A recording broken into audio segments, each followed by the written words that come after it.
Ci troviamo a City Life, in quella che una volta era la fiera campionaria di Milano. In questo video della serie Milano Misteriosa vi voglio parlare dei grattacieli del parco, del centro commerciale e di molto altro ancora, ma da un punto di vista molto diverso dal solito. Tantissimi articoli sul web parlano di quest'area e di come abbia trasformato tutto lo skyline della città, migliorando notevolmente tutta la zona. Anche in questo canale YouTube ci sono alcuni video che riguardano City Life, tra cui quello dell'inaugurazione di City Life Shopping District e quello della giornata del FAI, che mi ha permesso di poter visitare l'interno della torre denominata Lo Storto, progettata dalla scomparsa artist star Zaha Hadid. Ma tutto questo cosa c'entra con Milano Misteriosa? Dov'è il mistero? Non so se ricordate o avete visto il video Esoterismo ad Expo 2015, sempre della serie Milano Misteriosa, in cui sono mostrati molti, anche se non tutti, gli aspetti che parecchio avevano a che fare con l'esoterismo. Primo tra tutti l'albero della vita. In questo video voglio illustrare la stessa tesi, anche se, come per Expo, non troveremo mai documenti o dichiarazioni ufficiali da parte di qualche responsabile che possa attestare ciò che sto per raccontarvi. Come per qualsiasi video di Milano Misteriosa, potete credere o non credere a quello che dico, ma i fatti che espongo sono tutti verificabili. Non tutti sanno che oltre ai magnifici grattacieli della piazza Tre Torri, il centro commerciale e le lussuose costruzioni residenziali, il parco di City Life ospita una mostra d'arte a cielo aperto, dal nome Artline Milano. In questa mostra sono presenti opere davvero interessanti, ma alcune di queste lo sono più di altre, in quanto hanno un significato che, a mio parere, coincide con quello esoterico. Ma vediamo queste opere nello specifico. Iniziamo da quella che più mi è cara. Ne ho parlato spesso in diversi articoli in passato su vari giornali online per cui scrivo. Sto parlando dell'opera di Matteo Rubbi, Cieli di Belloveso. L'opera, che possiamo definire una installazione a cielo aperto, raffigura 100 stelle realizzate con diversi tipi di pietra di diverso colore e di diverse forme. Queste pietre, come potete ben vedere, sono incastonate nella pavimentazione di Piazza Burri. L'opera riporta in terra il cielo che era visibile nel 600 a.C., ben 2600 anni fa. Il 600 a.C. infatti è il periodo in cui lo storico Tito Livio colloca la fondazione di Milano da parte del principe di alcune città galliche Belloveso. Di fatto, nella piazza con questa raffigurazione viene riportata l'alfa della nostra città, il suo inizio, e questo ha un grande valore esoterico, che legato alla posizione delle stelle in un tempo così remoto restituisce anche una parte della storia della nostra città poco conosciuta persino dai milanesi. Le antiche popolazioni celtiche riportavano il cielo in terra scavando delle coppelle nelle rocce e nei massi avelli. Si suppone che queste venissero riempite d'acqua durante dei rituali, riflettendo la tenue luce delle stelle, come se le stesse fossero state catturate all'interno della coppella. Questa similitudine rituale rende ancora più forte la teoria del significato esoterico dell'opera d'arte. Un'altra opera di cui voglio parlare è Filomene e Bauci, due strutture in alluminio a metà tra la figura umana e quella di una colonna greca. Simulano un abbraccio mentre osservano i grattacieli davanti a loro. Anche qui una sorta di alfa e omega, dalle antiche colonne alle moderne strutture in vetro e acciaio. Le colonne, ad esempio le colonne del Tempio, hanno un alto valore esoterico. Quest'opera si ispira al fantastico racconto secondo cui le divinità greche Zeus ed Hermes, per una scommessa fatta mentre stavano passeggiando, presero le sembianze di due mendicanti e provarono a chiedere ospitalità nelle case vicine. Nessuno diede loro ospitalità, tranne una coppia di anziani sposi, che offrirono ai due mendicanti cibo e ristoro. Zeus ed Hermes decisero poi di distruggere tutto il villaggio, tranne la casa di quei due gentili anziani. La casa venne trasformata per miracolo in un tempio lussuoso. Le due divinità chiesero alla coppia cosa desiderassero di più al mondo e questi risposero che volevano semplicemente vivere come sacerdoti di Zeus nel tempio assieme, fino al momento della loro morte. Quando questo avvenne, i due furono trasformati in una quercia e un tiglio, uniti tra loro per un tronco, esattamente come le due colonne raffigurate dall'opera d'arte. I riferimenti esoterici alle divinità greche sono abbastanza evidenti, ma anche il fatto che stiano osservando i grattacieli potrebbe avere un qualche riferimento esoterico. Passiamo ora ad un'altra opera molto diversa da queste due e chiaramente ispirata ad una differente cultura. L'opera Colores è stata realizzata dall'artista Pascal Martin Taillou, di origine camerunense, e riflette nei colori accesi e sgargianti tutta la cultura artistica africana. Ma nella sua opera possiamo anche notare dei differimenti esoterici. L'installazione artistica infatti rappresenta il planisfero che è alla base dell'opera, da cui partono innumerevoli pali colorati, su ognuno dei quali è posto un uovo. L'uovo, ancora una volta, ha nel simbolismo esoterico il significato di inizio. Lo stesso autore definisce le proprie opere come un insieme di simboli provenienti da diverse culture, in un sincretismo culturale.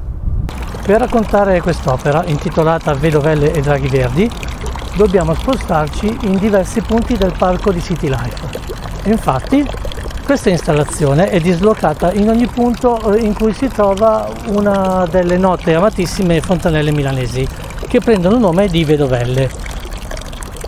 Il nome deriva dal fatto che l'acqua scorre continuamente da essa, fungendo da regolatore della falda acquifera milanese. Esse vengono chiamate anche draghi verdi per via del fatto che le fontanelle sono in ghisa verde e il loro rubinetto ha le sembianze di un drago. Di queste fontanelle milanesi se ne parla anche nel video I draghi di Milano, video che fa parte di questa serie Milano Misteriosa. Queste fontanelle però sono diverse da tutte le altre fontanelle milanesi, in quanto il drago prende diverse sembianze per ogni boccello, che diventa una specie di chimera a metà tra il drago ed altri animali mitologici. La disposizione delle fontanelle sviluppa inoltre un percorso che l'artista Serena Vestucci descrive come un percorso tra il visibile e l'invisibile, un percorso di conoscenza meno tangibile legato al percorso dell'acqua e un percorso più evidente legato alle opere vere e proprie, pezzi unici e fatti a mano che ci riportano al valore della manualità nel realizzare le cose rispetto all'automatismo della realizzazione dei prodotti fatti in serie. Anche qui il legame tra acqua, mitologia e conoscenza ci porta inevitabilmente ad un profondo richiamo esoterico. Altre opere della mostra appaiono avere a che fare con simbologia esoterica, ad esempio Hand and Foot for Milan è realizzata con dei mattoni che richiamano quelli delle basiliche realizzate in stile gotico lombardo, con i suoi tradizionali mattoni rossi. Il mattone in questo caso rappresenta la trasformazione della materia grezza, l'argilla. Il mattone è uno dei principi esoterici per eccellenza, non di meno il piede, di grandi dimensioni, rappresenta nell'antico Egitto la forza tellurica, ovvero la terza magnetica della Terra, mentre la mano potrebbe in questo caso rappresentare il magnetismo che si proietta all'esterno. Delle 11 opere previste, solo 6 sono state attualmente realizzate. Ultima di queste 6, Daily Desiderio, è un'installazione minimale su cui per tutta la vita dell'autore Riccardo Benassi, fino alla sua morte, verranno mostrati dei messaggi poetici. Anche qui possiamo ipotizzare un messaggio esoterico, dato che alla morte dell'autore, ovvero l'Omega, questi verranno visualizzati in rotazione, superando il limite temporale della morte, in cicli potenzialmente infiniti. Penso di inserire le opere ancora in fase di realizzazione in uno dei prossimi video che realizzerò. Non ci sono infatti solo le opere della mostra Artline Milano a suggerire un significato esoterico. E qui, a mio avviso, la storia si fa ancora più interessante. Un'usanza milanese voleva che nessun edificio della città potesse superare l'altezza della Madonnina che svetta sul Duomo di Milano. Per anni, dopo la costruzione del grattacielo Pirelli, girò la voce che ci fosse una seconda Madonnina su questo edificio. La voce però non era una semplice leggenda metropolitana. Questa seconda Madonnina esisteva veramente e proteggeva dall'alto tutti i milanesi. Per molto tempo il grattacielo Pirelli restò più alto edificio di Milano, ma poi arrivarono Palazzo Lombardia, Porta Nuova e City Life. La torre di Porta Nuova, l'Unicredit Tower, pur essendo tecnicamente la più alta di Milano, grazie al suo spire, la punta, di fatto come altezza reale non superava il grattacielo Pirelli, mentre Palazzo Lombardia aveva la superficie calpestabile ad un'altezza maggiore. Fu perciò deciso di posizionare una terza Madonnina sul tetto di questo edificio. Poi venne il turno della Torre Il Dritto, progettata da Arata Isozaki. Attualmente è la torre con il maggior numero di piani e con la superficie calpestabile più elevata. Supera di perciò di gran lunga l'altezza della Madonnina sul grattacielo Pirelli e di Palazzo Lombardia. Per questo motivo è stata posta una quarta Madonnina in cima a questa torre, in modo che ancora una volta il simbolo più esoterico di Milano possa proteggere tutti i milanesi dal punto più alto della città. Naturalmente, per comprendere meglio perché la Madonnina di Milano abbia un alto valore dal punto di vista esoterico, dovreste dare un'occhiata ai video di Milano Misteriosa. In questi troverete molte informazioni interessanti a riguardo. Andiamo a scavare più nel profondo ora.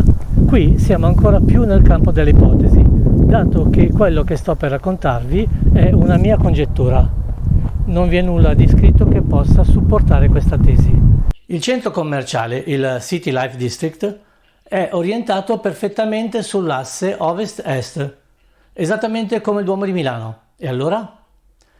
Allora, anticamente, dove ora possiamo ammirare la bellissima cattedrale in stile gotico lombardo milanese, ovvero il Duomo di Milano, c'erano due chiese molto vicine tra loro.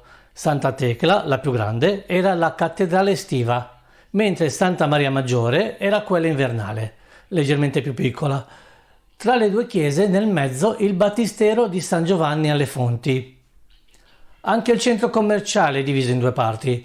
Quello al chiuso, molto caldo ed accogliente, sembra essere il luogo ideale per ristorarsi in inverno al caldo. Questo anche grazie agli interni in legno che danno la sensazione calda ed accogliente. La seconda parte del centro commerciale è invece parzialmente all'aperto, molto più estiva e fresca. Questa parte del centro commerciale non è perfettamente allineata al centro commerciale al chiuso, bensì inclinata di pochi gradi, esattamente come era inclinata la cattedrale invernale Santa Tecla rispetto a Santa Maria Maggiore, il Duomo di Milano. Va detto che le posizioni sono invertite, infatti mentre la cattedrale estiva Santa Tecla si trovava ad ovest rispetto a Santa Maria Maggiore, in questo caso il percorso estivo si trova ad est rispetto a quello invernale. Nel centro, tra le due strutture, la piazza vera e propria può facilmente ricordare un battistero grazie alla sua particolare struttura a due piani, con nel mezzo un'ampia apertura. Tutte queste similitudini possono anche essere semplicemente delle coincidenze, ma come molti sanno, l'architettura moderna si ispira molto spesso a quella antica, e l'architettura antica era ed è piena di riferimenti esoterici. Lascio per ultima quella che io considero l'ispirazione esoterica più visibile e al tempo stesso la meno evidente. Come si dice, se vuoi nascondere qualcosa, mettilo dove tutti lo possano vedere. E infatti il riferimento più celato è proprio nelle tre torri che svettano nella piazza. 3. Il numero perfetto, sintesi tra pari e dispari, e che forma la prima superficie possibile, il triangolo, simbolo esoterico di molte culture e religioni. Nelle diverse culture il triiskel, la trinità, la triade cinese, con l'associazione tra terra, cielo e uomo, ma anche per simboleggiare la nascita, l'esistenza e la morte.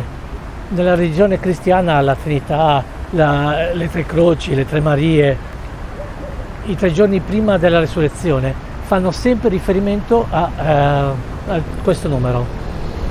Questo è solo un piccolo esempio di come il numero 3 sia importante nel mondo esoterico e in molte altre religioni. Se avete notato altre coincidenze o similitudini, o se non siete d'accordo con quello che dico, scrivete un commento sotto questo video, qui su YouTube.